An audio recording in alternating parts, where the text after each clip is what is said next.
Hello friends, welcome back to my YouTube channel first flight. मैं अनामिका आप सबका बहुत बहुत स्वागत करती हूँ। आज हम करेंगे अनुवाद की प्रक्रिया।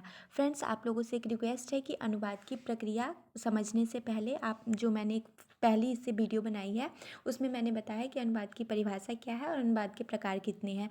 तो आप वो वीडियो ज़रूर देखिएगा, उसके बाद ही ये प्रक्रिया समझ में आएगी आपको। तो चलिए स्टार्ट करते हैं। अनुवाद की प्रक्रिया होता कैसे कैसे है और क्या क्या प्रोसेस होता है।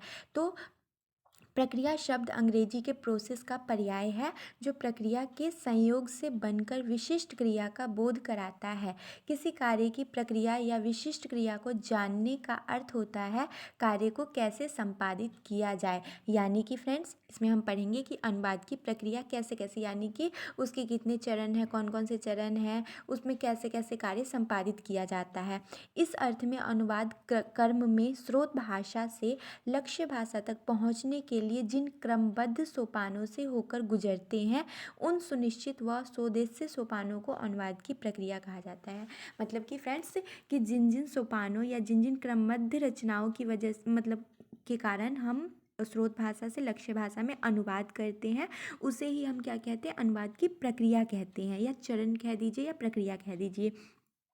उसके बाद हम करेंगे कि अनुवाद की प्रक्रिया कैसे कैसे होती है। आप ये डायग्राम बना सकते हैं, ये फ्लो चार्ट के थ्रू आप समझा सकते हैं। तो पहले क्या होता है फ्रेंड्स, स्रोत भाषा होता है।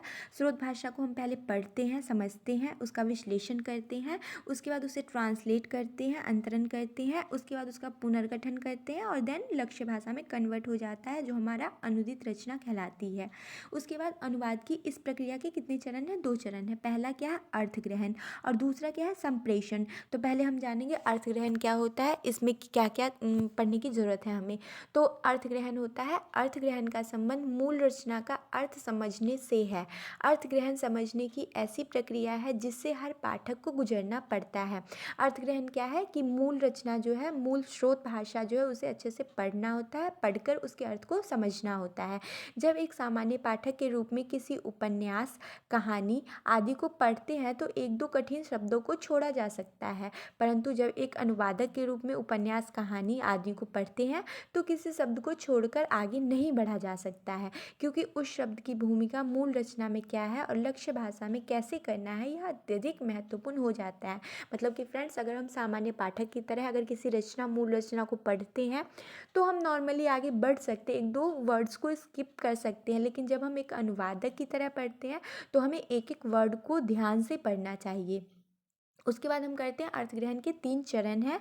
पहला है शब्द बोध, दूसरा है वाक्य बोध, तीसरा है रचना बोध। तो पहले हम करते हैं शब्द बोध। शब्द बोध क्या होता है? डेफिनेशन लिखेंगे आप लोग कि एक अनुवादक के लिए शब्दों का अर्थ ज्ञान, संदर्भ ज्ञान, अर्थ जानने के लिए शब्दकोश की सहायता आदि आवश्यक है। जब तक हर शब्द का अर्थ नहीं जानेंगे तब तक पूरी रचना को समझने में कठिनाई होगी। यदि शब्दों का पूरा ज्ञान नहीं हुआ तो रचना की समझ अधूरी होगी तथा अनुवाद भी अधूरा होगा। एक शब्द के कई अर्थ होते हैं, अतः अनुवादक के लिए यह आवश्यक है कि वह रचना में वाक्यों के अनुसार शब्दों का प्रयोग करे, क्योंकि शब्द वाक्य में अर्थवान होता है और वाक्य रचना में अर्थवान होता है। यानी कि फ्रेंड्स, शब्दबोध जो एक अनुवादक होते हैं, उन्हें शब्दों का ज्ञान, यानी कि उन्हें डिक्शनरी का ज्ञान, शब्दकोश का ज्ञान होना चाहिए कि कौन से वाक्य में कौन सा शब्द एकदम अप्रोप्रिएट बैठेगा, तो उसी शब्द का प्रयोग किया जाना चाहिए। उसकी वजह से हम एग्जाम्पल के थ्रू समझे तो पहला एक मतलब एग्जाम्पल है कि I may go to Lucknow tonight. दूसरा है कि you may go to now, you may go now. तो मतलब इन दोनों में जो मे वर्ड का यूज़ हुआ है, इन दोनों वाक्य में, दोनों सेंटेंस में अलग अलग मीनिंग है। तो एक जो एक अनुवादक होंगे, उन्हें ये ध्यान में रखना चाहिए या रखना होगा कि कौन सा शब्द कौन से वाक्य में सही होगा, तो उसका प्रयोग उसी अकॉर्डिंग करना चाहिए। उसके बाद सेकंड हम देखते हैं वाक्य बोध। वाक्य बोध होता है कई शब्दों से मिलकर एक वाक्य का निर्माण होता है। शब्द बोध की प्रक्रिया के पश्चात वाक्य बोध अर्थात एक अनुवादक को वाक्य का ज्ञान होना चाहिए। अनुवाद की प्रक्रिया में वाक्य बोध की महत्वपूर्ण भूमिका होती है, अतः यह आवश्यक है कि शब्दों का प्रयोग इस प्रकार किया जाए कि वाक्य का सही अर्थ निकले। एक सफल अनुवादक के लिए स्रोत भाषा और लक्ष्य भाषा दोनों का ज्ञान, वाक्यों की बनावट और प्रकृति की पूर्ण जानकारी आवश्यक है। यदि ऐसा नहीं हुआ तो अनुवादक किसी भी शब्द का अर्थ अंग्रेजी के डिक्शनरी के अनुसार लगाएंगे तो उसके अर्थ का अनर्थ हो सकता है, क्योंकि एक भाषा की प्रकृति दूसरी भाषा से अलग होती है। यानी कि फ्रेंड्स, एक जो अनुवादक होते हैं उनको वाक्य का ज्ञान होना चाहिए कि कौन सा वाक्य कौन से रचना में एकदम सुटेबल है, उसके लिए प्रयोग किया जा सकता है। तो अगर हम एग्जाम्पल देखें तो it is raining cats and dogs. अब हम मेन मतलब जो अनुवादक होंगे जिनको डिक्शनरी का ज्ञान नहीं होगा, वाक्य का ज्ञान नहीं होगा, तो कैट्स एंड डॉग्स मतलब कुत्ते और बिल्ली, कुछ ऐसा सेंटेंस वो बना सकते हैं। लेकिन यहाँ पे क्या होगा कि यहाँ पे मूसलाधार बारिश हो रही है, तो यहाँ पे अर्थ अगर वो कुत्ते बिल्ली के संदर्भ में करेंगे तो अर्थ का अनर्थ हो सकता है। तो इसलिए एक अनुवादक को इन वाक्यों का ध्यान देना आवश्यक है एक अनुवादक के लिए। उसके बाद हम नेक्स्ट करते हैं रचना बोध। रचना बोध क्या होता है? संपूर्णता में स्रोत भाषा का ज्ञान होना रचना बोध कहलाता है। स्रोत भाषा का यानी जो स्रोत भाषा है, मूल रचना है, उसे मतलब पूरी तरीके से अच्छे तरीके से पढ़कर उसके अर्थ को ग्रहण करके वही रचना बोध कहलाता है। अनेक शब्दों से मिलकर एक वाक्य का निर्माण होता है तथा अनेक वाक्यों से मिलकर एक रचना का निर्माण होता है। अतः रचना का समुचित ज्ञान ही रचना बोध है, जो सफल अनुवादक में या अनुवाद के लिए महत्वपूर्ण होता है। उसके बाद हम आते हैं संप्रेषण, जो अनुवाद की प्रक्रिया का दूसरा चरण है संप्रेषण। संप्रेषण का अर्थ पहले जानेंगे, फिर उसके बाद जानेंगे कि इसके अंदर कौन कौन सी बातें ध्यान रखनी चाहिए।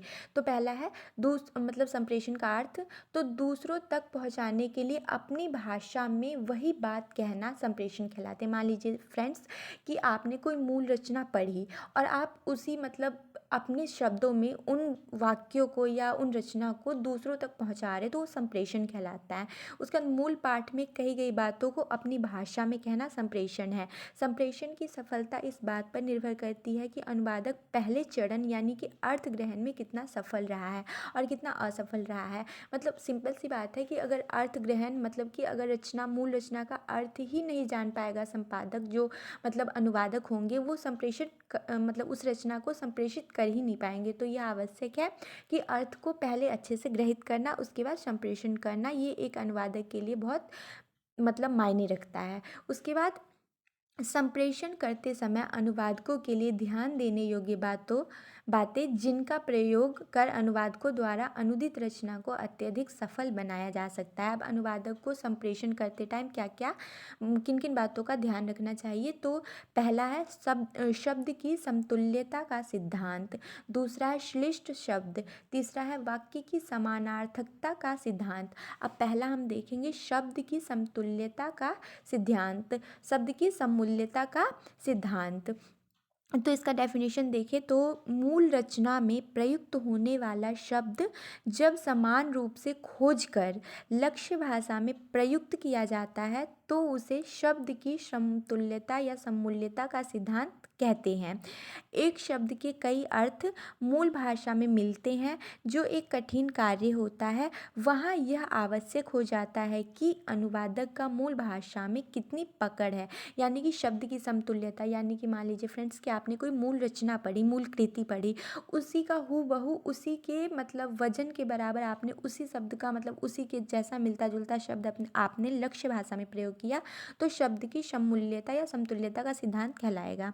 उसके बाद उदाहरण अगर हम देखें तो क्या होता है, the killing of innocent people in Punjab must be commandment. अब उपरोक्त उदाहरण में इनोसेंट शब्द के अनेक अर्थ हैं। जैसे अगर देखें तो निर्दोष है, निरपराध है, बेगुनाह है, निष्कपट है, अबोध है, निष्पाप है। तो यहाँ अनुवादक के लिए आवश्यक है कि वाक्य रचना तथा मूल पाठ के आधार पर उचित शब्दों का प्रयोग करें। मतलब कि उन्हें यह देखना चाहिए कि जो हमने लक्ष्य भाषा है, जो हमारी अनुदित रचना है, उसमें कौन सा शब्द अच्छे से अप्रोप्रिएट हो जाएगा, तो उसी के अकॉर्डिंग अनुवादक को उसका प्रयोग करना चाहिए। उसके बाद हमारा सेकंड आता है श्लिष्ट शब्द। श्लिष्ट शब्द क्या होता है? जिन शब्द के एक अर्थ में दूसरा अर्थ चिपका होता है, अर्थात जहाँ एक शब्द के अनेक अर्थ होते हैं उसे श्लिष्ट शब्द कहते हैं। मान लीजिए कि आपके पास मूल रचना में एक शब्द है, लेकिन अगर आप डिक्शनरी में देखेंगे तो उसके बहुत सारे अर्थ हो जाते हैं, तो आप कन्फ्यूज हो जाएंगे, मतलब एक अनुवादक कन्फ्यूज हो जाता है कि कौन सा शब्द यहाँ पे प्रयोग किया जाता है, तो वह श्लिष्ट शब्द कहलाता है। उदाहरण अगर देखें तो if he drinks too much he will pay later. उपरोक्त उदाहरण में पे शब्द के अनेक अर्थ है, जैसे कि कष्ट सहना, चुकाना, नुकसान, भविष्य खराब। तो जो एक सफल अनुवादक होगा यह मतलब आवश्यकता के अनुसार उन शब्दों का जो भी अप्रोप्रिएट होगा एक वाक्य के अकॉर्डिंग या एक रचना के अकॉर्डिंग उसमें उस शब्द का प्रयोग करेगा। उसके बाद थर्ड हम देखते हैं वाक्य की समानार्थकता का सिद्धांत। तो इसका डेफिनेशन देखते हैं पहले कि एक भाषा में कही गई किसी बात को दूसरी भाषा में या वाक्य में कहना वाक्य की समानार्थकता का सिद्धांत कहलाता है। मतलब कि एक भाषा में कही गई किसी बात वाक्य को दूसरी भाषा में इस प्रकार से कहा जाए कि वह पूर्णतः अर्थ प्रस्तुत करे।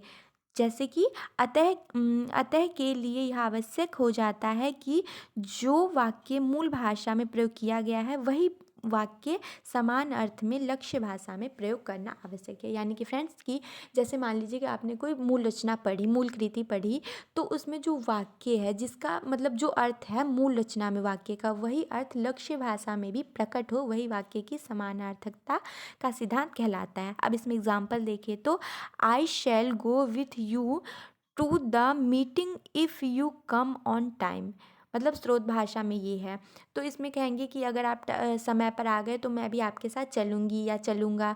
तो जो वाक्य है, जो सेंटेंस है, जो स्रोत भाषा में प्रयोग किया गया है वही हूबहू उसी के भार के अकॉर्डिंग, उसी के वजन के अकॉर्डिंग लक्ष्य भाषा में भी प्रयोग किया जाए तो उसे हम कहते हैं वाक्य की समानार्थकता का सिद्धांत।